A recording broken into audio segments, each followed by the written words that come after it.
You're in a relationship. The relationship is betrayed. Before you're betrayed, you're in one place. And after you're betrayed, you're in another place. Before you're betrayed, your world is all structured. And you know where you are and what you're doing and who you're with and what everything is. The second after you're betrayed, none of that's true. And so, the second after you're betrayed, nothing is structured. It's like everything reverts to a chaotic place. And so, in some sense, the only time that you encounter a pure view of what the world itself is made out of, what the ground of being is when you encounter an error that's so overwhelming that your current framework of meaning is no longer applicable. So the framework blows apart, but it isn't as if nothing happens when the framework blows apart. Like, if you're in a committed relationship and you find security in that and you believe that the security is genuine and that blows apart, then everything that you presumed is wrong. That's your Mitwelt. But when that disappears, there's something underneath it. And what's underneath it, that's the ground of reality. And the ground of reality is what you explore to put yourself back together and to put the world back together.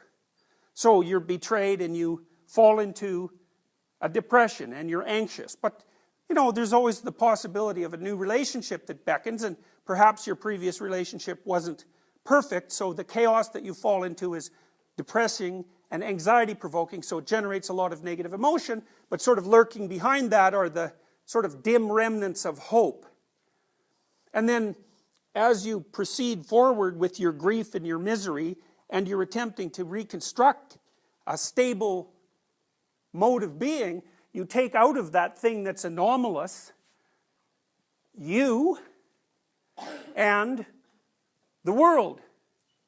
So another way of thinking about this is that for the phenomenologists, and this is where they're similar to the constructivists, the ground of reality isn't so much matter as it is information.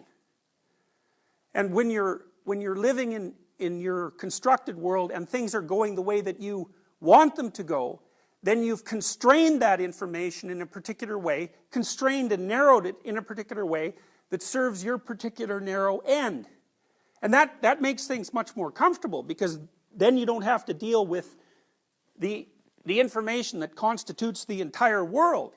You can remove most of it and say, well, all that's relevant to me, all that necessarily makes up my world of being are these circumscribed set of phenomena.